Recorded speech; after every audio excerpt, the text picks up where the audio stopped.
Sup YouTube, it's Decklists TCG here, and welcome back to our TCG video on my channel. On this channel you get tons of Pokemon TCG content, so definitely hit that subscribe button. 60% of the people watching the content is actually not subscribed, which is crazy to think about. So let's make that Decklists TCG community grow. And if you like what you see, feel free to leave a like. It helps out tremendously and it's super effective. That's right. With that being said, we're going to be taking a look at the results from the Louisville Regionals that happened this weekend. We're going to be taking a look at the statistics and meta percentages of day 1, day 2, as well as the top 16 deck list, and take a look at the exact 60s, and maybe we can spot some very unique cards that were implemented in those winning lists. Also, I proved everyone wrong. That's right, I've put actually the Raging Bolt as the only S tier deck in my prediction for Louisville, and I was right on the money. This deck actually won the entire event. So people that thought, oh, this guy's kind of crazy, doesn't know what he's talking about, here you go. I was right on the money. Raging Bolt won the event. With that being said, we're going to be taking a look at the meta percentages first. This is the exact 60, but more on that later. First of all, let's take a look at what was being played during day 1 of the Louisville Regionals. Total amount of players 1,923, meaning there was, I think, only 8 rounds during day 1. So people that needed to go 6-2. And the funny fact about this is that people that actually went 6-2 and went all the way into day 2, even if they win all of their rounds, they actually, some of them actually did not even make it into S and the asymmetrical cut, which is kind of crazy. So no top cut, even though you win all your rounds during day 2. That's another subject for a different day. But yeah, let me know what you feel about that in the comments below. Maybe I can help for me to just get a little discussion going left and right, so we can make that video as well, because this new structure that they implemented for regionals, where they only have 8 rounds in day 1 and 4 rounds in day 2, is a little bit confusing, because it's very hard to win a regionals now. So even if you go 6-2 and then win everything in day 2, you're not even guaranteed a spot in the asymmetrical top cut, which is very, very frustrating. I can feel the pain of a lot of players out there. Like, even like some people got like 17th, for example, even though they won everything in day 2. That shouldn't happen, and maybe they need to rethink about adding in an additional round, or change actually the invite, not the invite structure, but the way that regionals are currently at. Maybe the threshold can be lowered down, that like say if we're at 1,500 players at a bare minimum, then there's definitely 9 rounds on day 1. That's that additional 1 round can really help out, but more on that on a different day. This is the deck list analysis. Here we see Raging Bolt as the most played deck out there. No surprise, it's an easy to play deck and it's very strong. There is Terapagos making a big splash there over on the Louisville Regionals here. 10% of the meta was the new Terapagos Dusknoir deck. Then Dragapult still around as well. Lugia also still one of the more powerful decks in the room. Then there's Regidrago VSTAR. And yeah, Palkia also pops up in the graphic here at a 7.75% meta share. No Charizard on the first 6 decks is kind of nuts. I still think Charizard is a great deck, but it is being bullied out by all those Dusknoirs left and right. So I can understand also not having a great matchup against Regidrago VSTAR, and also with Briar now in the Raging Bolt list from left and right. That could also cause trouble, so maybe that's the reason why Charizard was left at home for this event. Let's take a look at the conversion rate, shall we? Day 2 was something like this. We see that Raging Bolt still hangs on at the most playable deck. A little bit of an increase for the Terapagos Dusknoir with a 1% increase. There's Regidrago converting quite well into day 2. Lugia also having more players over in day 2. And then Charizard finally shows up on the graphic as expected, because Charizard's still a great deck. And then Palkia was there as well. Which deck actually dropped off, glad you noticed, is Dragapult. I was right on the money again. I put Dragapult at tier B, and people were giving me a hard time for that, but I was so right on the money, putting Raging Bolt in tier S, putting Dragapult only in tier B. It made sense to me, and that's exactly what happened during this regional. So if people were thinking about, oh, should I listen to this guy's tier list? Yes, you should, because I've been playing this game for more than a decade. I've played a lot in this format as well, so that's just my honest opinion. So yeah. With that being said, we do see Dragapult flopping a little bit left and right. It's no longer on the graphic charts as the most popular decks for day 2. Okay, now let's take a look at some deck lists, shall we? That's the most important thing. What did people actually play? We have Caleb Gadamer being able to win the entire event, over 1,900 players. Raging Bolt winning here. I was also struggling with like only putting 3 Ogre Pawns in this list, and I almost had the exact same 60 lined up as well for my upcoming regionals in Lille. So we see here also the Slitherwing. I tested with that as well. Very cool because this Slitherwing can snap 120, and you can hit weakness against Miraidon. You can hit weakness against, most importantly, Terapagos, which is very, very cool indeed. And also you can sometimes knock out a sneaky Phasandipity EX with it as well. So as a one-price Pokemon, it is coming more impactful than the Sandy Shocks. And it can also be used to knock out Mimikyus, even though like you damage yourself. We don't care about that aspect in the first place because we have Night Stretcher to get them back. So we do see no Briars in here, no Iona, so super similar to my 60 that I actually have laying around somewhere. I didn't attend the Louisville Regionals because I'm focusing on the European events. Hopefully that will be enough to get myself to Worlds once again. More on that later in Dragon Ball Z. But yeah, with that being said, this list is also playing Lumineon. This is something very unique because Lumineon will indicate that you can instantly find your Sada as soon as you get an Ultra Ball or just raw draw into Lumineon. That's a very cool thing to have because with Lumineon you ensure, oh, I have an Ultra Ball, that means you have Sada. So that means they cut down a little bit on the Poke Gears, added in the Sada so you can instantly find it. Once they actually knock out Lumineon, or if it's in the discard pile through the means of a Pokestop, you can also find the Lumineon through the means of Night Stretcher, which I found very cool.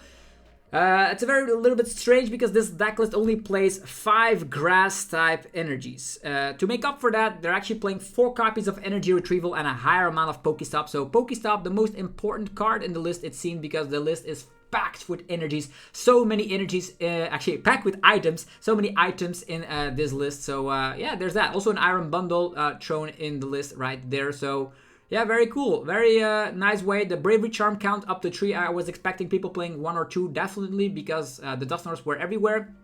With the Bravery Charm, you do help yourself out with that quite ridiculously. So Raging Bolt on the map now, winning Louisville Regionals. So big congratulations to Caleb Gadamer. We're going to be taking a look at some other deck lists here. We have Lost Box with Michael Davidson being able to actually get 2nd place. Lost Box is back. I expected Lost Box to actually make a return to the format at least at one point because Regidrago VSTAR is not the tier S deck that it used to be. Also, people are playing some different counts of decks left and right. So yeah, not everybody's playing Kyurem, that's for sure. There's never a Kyurem in any other deck. So it makes sense that Lost Box would pop up once again. This actually is playing a lot of one-offs, and of course with the Hisuian Heavy Ball you can find your Pokemon from your prize cards with 2 copies of Vacuum, 4 copies of Pokestop. So you do see how powerful Pokestop has been ever since its release in the Pokemon Go mini set. It basically is draw 3 in most decks that play ridiculous amounts of items. In this situation, we have the Mirage Gaze, we have the Switch cards, we have the Switch, the Buddy Buddy Puff, and the Vacuums. You can understand why Pokestop is so strong. Pokestop can also discard your supporters, but with Palpad, you can get them back. So that's the safety net you have. You can have Sableye sprinkling around. You have the Cranred Spit, and then Blood Moon Ursaluna. There is an interesting fact about Blood Moon is that you can actually activate it quite easily because as soon as your opponent has knocked out 2 of your Pokemon, you can go Mirage Gate and attach of turn to just get it off. And with the help of something like a Roxanne and even the Prime Catcher thrown in there, Lost Box is back. Spiritomb also shuts down a lot of things in the format. Rotom V, no longer a thing. Stuff like Lumineon V, no longer a thing. So these are actually in almost all the decks out there. Lumineon more particularly in decks like, for example, Lugia. But the Rotom is also in setup decks like Dragapult, Charizard, you name it. So there is definitely something to say about Spiritomb. Maybe we will see a resurgence in Spiritomb once more. And then we have Kyle Lesniewicz. I cannot pronounce that, I'm sorry. But yeah, big congratulations, 3rd place, Palkia Dusknor. You might think, oh, it's not available over at Limitless. And that's where I have my other connections going here. We're just going to the Twitter page. There we go. Let's see what this actually is. Let's just copy paste this image and let's get it going so we can get it all the way in the screen here. Look at that. Palkia Dusknor. It's, I think, a very similar 62 Stefan Ivanov's list from the Dortmund Regionals. So, Palkia is still so strong. You have the Greninja as your fighting type coverage because now you can actually hit Pokemon that are weak to fighting. Think about Terapagos, Miraidon, which are typically like terrible situations that could happen with Palkia. Yeah, there's that. You can just go turbo. Again, Pokestop. Why is like all the lists are playing Pokestop? Yeah, conclusion right there. Pokestop is utterly broken. A little bit less Dusknoir than you might anticipate, as the second place didn't play Dusknoir, the first place didn't play Dusknoir, so people are maybe over-exaggerating with the fact that Dusknoir gatekeeps a lot of decks. Maybe that's not the case, but I haven't seen a lot of Manaphy around as well, so that's pretty funky indeed. What else can we see in this 60? It is the YOLO trekking shoe, a couple of Irida, and yeah, more Ionos, and just a straightforward list with 4 Night Stretcher, 4 Candy, so you can get like Candy Dusknoir, and then Stretcher Candy another Dusknoir, and then finish off with Palkia. You can Star Portal onto Radiant Greninja, or even power up Froakie before you evolve it. We tested a list like this before on the channel, so if you want to see a little bit of gameplay with this, you can definitely do so by checking out the rest of the videos on the channel. Now we have Sebastian Lashmet playing Charizard. I did see that on stream as well. So Charizard, Pidgeot with some very crazy good plays with the use of the Briar. Also, I did see some play like with against Regidrago, I thought it was on stream, where they were able to like go for the Kyurem attack and they still won because Radiant Zard could get powered up. Because imagine like 3 of your Pokemon getting knocked out, then you blow up a Dusknoir, and the cool thing with that is that the opponent would be at yeah, only 2 prize cards remaining, which means you can just power up Zard in one shot with a Defiance Bat, knock a Regidrago VSTAR and all that good stuff. Yeah, you see, this deck can actually play very good from behind because you have Unfair Stamp. You have access to the Briar to then take your last couple of prize cards. So with, they actually stated it out that it was like 2.5 prizes per attack, which is kind of nuts because they attack with Radiant Zard and then finish it off with Charizard Briar play. So yeah, this is a very strong deck still, and with the help of Rotom, the Forest Seal Stone, you can get your stuff going. There is a Mist Energy in there as well for the people that were wondering. I'm just going to be lowering this down a little bit so you guys can see. There is 5 copies of the Fire Energy and then 1 copy of the Mist Energy, protecting yourself from TM Devos, for example, or any other effects that might happen to you. What else do we come back with is the Cleffa for draw power, Phasandipity. It's been a while since we've seen the barrels, that's for sure. They opted to go for more counter catchers, so 2 copies of counter catcher and then added in the Unfair Stamp over the prime catcher. That makes sense because you do fall behind a lot and you can force that with the Dusknoir. So Charizard still around. Congratulations, Sebastian, for that wonderful performance. Then Benjamin Herbert from Canada, Regidrago VSTAR. Let's take a look at what the list has to offer. It's still the better way to be playing, yeah, a Dragapult in my opinion. Regidrago here, coming back with the double copies of the Dragapult EX, having the Giratina V-Star and a Kyurem. So a little bit of versatility in the attackers. No Noivern in town, but they did add in a 1-1 line of the Noctowl. We did see something like that happen before at the Dortmund Regionals with Isaiah Bradner doing this as well. So allows you to get any cherry-picked trainer cards from your deck instantly, which is great. Either you can get like a Prime Catcher E-Switch or just the cards you want, Prime Catcher Casnic alone, you name it, it is all possible. You have the Radiant Zard, which really is necessary with the high amount of popularity that Raging Bolt presents to the table, and with the help of the Kyurem and no Manaphy's and like no list ever, you can just get away by knocking everything out instantly with that powerful attack. And nothing more to say here. This is a straightforward Regidrago list, but with a 1-1 line of the Noctowl in there.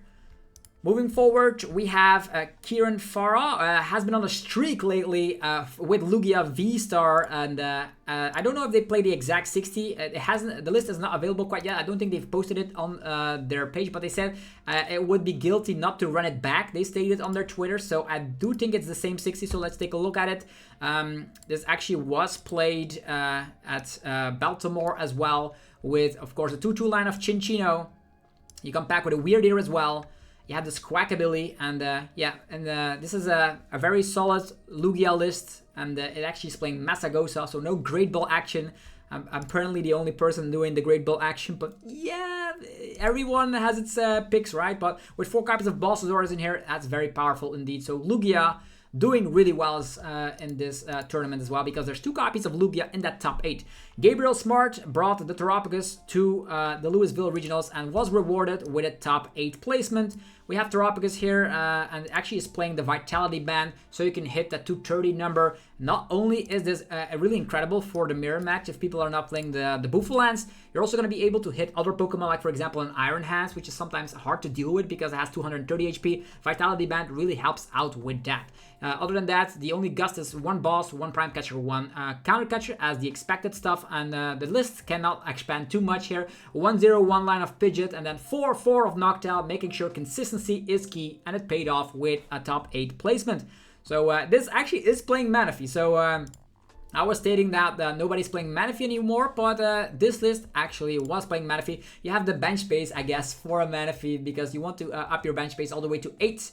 So you can go for a Unified Beatdown. You might think, how do you get Pokemon all the way to 8 bench Pokemon with the Area 0 under depth for the new watchers out there. So that is pretty much the top 8 deck list. I'm also going to be checking here their statistics quite luckily. Yeah, we do see in the top 8 that Lugia was the most played. So 2 copies of that and then a little bit of mixture of everything. That was pretty neat indeed. So you do see those graphics right here on the screen, what happened during those regionals. And I actually explained those, is that Charizard overperformed, actually did better than day 2, and Dragapult pretty much completely fell off. So I'm so happy when I'm right on the money with my tier list. So with that being said, we're going to be taking a look at the top 16 now.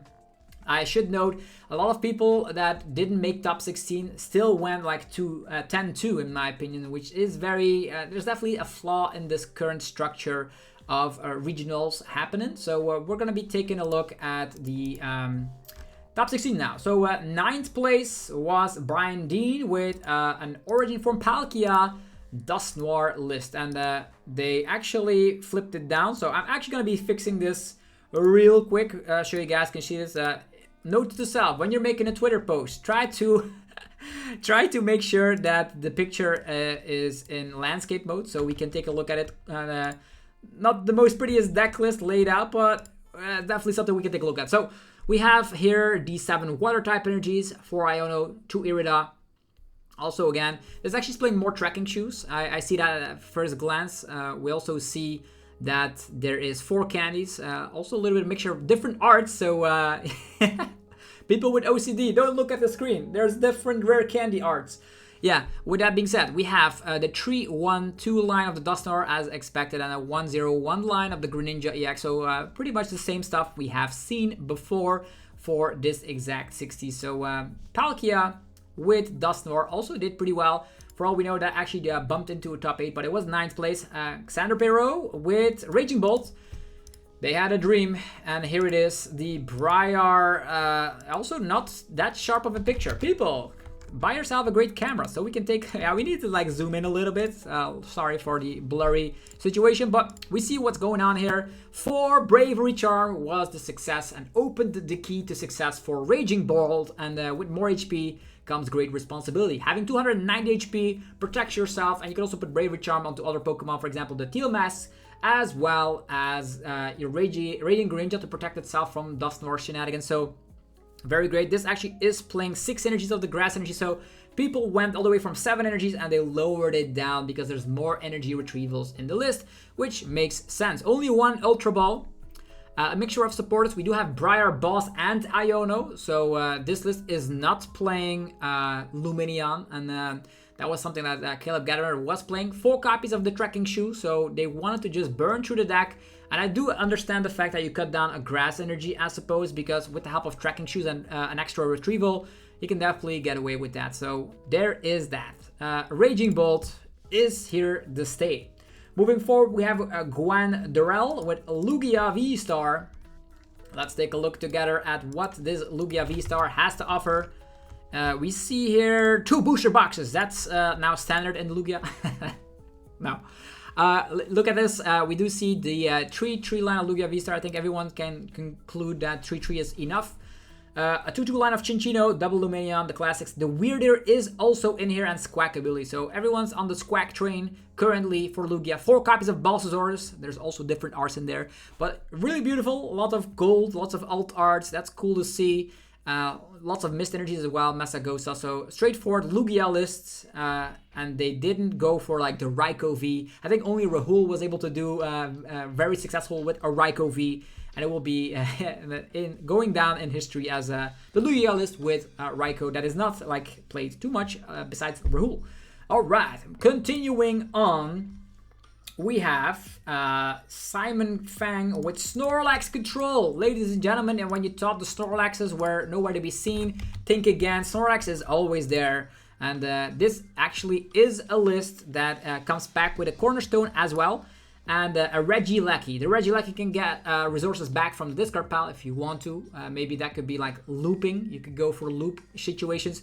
A little bit of the disruptive supporters, as we all come and known. We have the Eries, Misfortune Sisters, Erica's Invitation, Silene. So pretty much the stuff we gotten used to. The 4 accompanying flutes, super annoying. Handheld fan, also super annoying. Not too many HP buffing situations. Only 1 Bravery Charm, 1 Hero Escape. But with the Regidrago, sometimes you could get that back. Although I'm actually wondering where, yeah, you have the 2 Mist Energies. So that's going to be the way you can use that attack. But the Mist Energy on Mimikyu also can secure itself some victories against Regidrago VSTAR decks as well.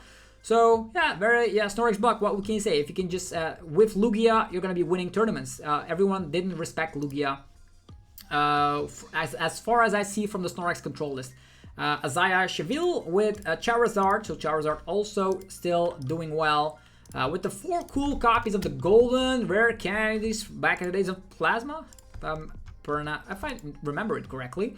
So we have a couple of Charmander, Tinner line. People need to cut down on the Tinner lines to make room for the Dusknoir package. That's the only reasonable explanation. A 3-1-2 line of Charizard, 2-0-2 line of Pidgeot, and then a 2-1-1 line of Dusknoir, so that's should be sufficient to just get yourself, like, you blow yourself up and stuff. But the cool thing is that this list is playing Maximum Belt Ace Pack cards. So from the Ace Packs we've seen, Prime Catcher is the undisputed victor of best Ace Pack of all time. But sometimes Unfair Stamp sneaks its way into their Charizard list. But now Maximum Belt as the unique choice to buff up your damage output. Because with Maximum Belt, you're slapping the magical number 230 instantly, even if you didn't knock anything out quite yet. Turo and Thornton are going to be your protection against Snorlax block, but are very difficult matchups indeed. And you do come back with the Thornton surprise. Thornton, Duskull, Candy, Dusknoir. And then I actually was losing a game at Worlds because of that Thornton situation. So it's haunting me. And that's why I think Thornton is very great in the Charizard list. So there is that. Moving forward, we have 3 more lists I want to talk about. We have another Lugia list with Grand Wallwart. The list will become available very shortly over on Limitless or on their Twitter page. Ryan Antonisu, with Snorlax block. I don't know if they're playing like the exact same 60. Probably not playing Regidrago, but hopefully a straightforward list. So the stuff that doesn't come with surprises. And then Julian Gord Barry with the Terapagos Dusknoir list that we're going to be taking a look at right now. Here we have it, with the Bidoof plush. Let's go. Even though they're not playing Bidoof at all, they still have the Bidoof plush, which is super cool. 2 booster boxes, acquired. There's an Energy Lotto, which I think is very nice because that will mean that Noctowl can sometimes dig deeper for a DTE, which is most of the times the way I lose with Terapagos is that I don't find my energies in time, and that could be a thing. Sometimes you need to use Quick Search to find your Pidgeot. There's that, and there's actually playing, is that a ticker line of Pidgey? It's like 3-0-1 line of Pidgeot EX, I don't know, but they're all bench hitters regardless, so that's cool. 4-4 line of the Noctowl, and then 3 Terapagos. I think that's sufficient. I think Tor Ratcliffe actually played 4, but I think 3 is sufficient, and a higher copy of the Duskull. So 3-0-2 line of Dusknoir, so more reliant on rare candy right there. And with the Briar, with blowing up Dusknoir, with help of Vitality Band as well, for mirror match situations, you can have a very wonderful performance getting into that top 16. Then a moment of silence for the people. There's 2 of them, Nathan Ginsberg as well as Alex Shemansky, with also a 10-2 record that actually bubbled out of top 16, even though they won everything in round, actually in day 2 if I'm not mistaken, so that's very painful indeed. Any other unique situations? There was a Buffalo and Pidgeot control list on the top 32, which is something I also I really appreciate people testing out some new stuff. Some Lugia, some Raging Bolt, some Palkia, so the expected stuff. There was also a Banette with Piper Lapine, and 38th place And for the rest, it's a little bit of the same stuff we've seen with a little bit of Charizard, a little bit of Snorlax block, the same stuff in the meta. So yeah, there's a lot of people in day 2. For the people that were wondering, 194 people in that day 2. So yeah, regionals these days, what can we say? They are becoming incredibly hard to top cut. Yeah, that's true. Even if you only lose 2, that could throw you out of the system to not even win the event. So what does that state for the future if like you have a regionals or an internationals, for example, with over that amount of players and you only have 8 rounds? It is a mess. People will be disappointed because they played really well and didn't even make it into top 16. People will need to actually address this over at Pokemon. Maybe a lot of people can send in support tickets, or people can just tag them over on Twitter and do some stuff. But Pokemon actually listens to the community, so at least that's a good thing. They did already implement some changes left and right. So let's see what happens in the future. Hopefully you guys enjoyed this video. Maybe you thought it was and for getting a lot of information and you thought it was useful. Let me know by rocking the hell out of the like button. Subscribe if you are new to the channel. As mentioned, 60% of the people watching the daily content randomly are actually not subscribed. So when you're hearing this message right now, be sure to recheck if you are subscribed. It's helping out the channel a ton, and we're trying to make and climb our way to 100,000 subscribers, which is the dream. Can we get there by the end of the year? Find out together. So with that being said, thank you all for watching today's upload. I'll see you guys tomorrow. I have a lot of things lined up in my notepad to make videos of, so that should be a blast. So I'll see you guys tomorrow for more Pokemon TCG epicness. Peace.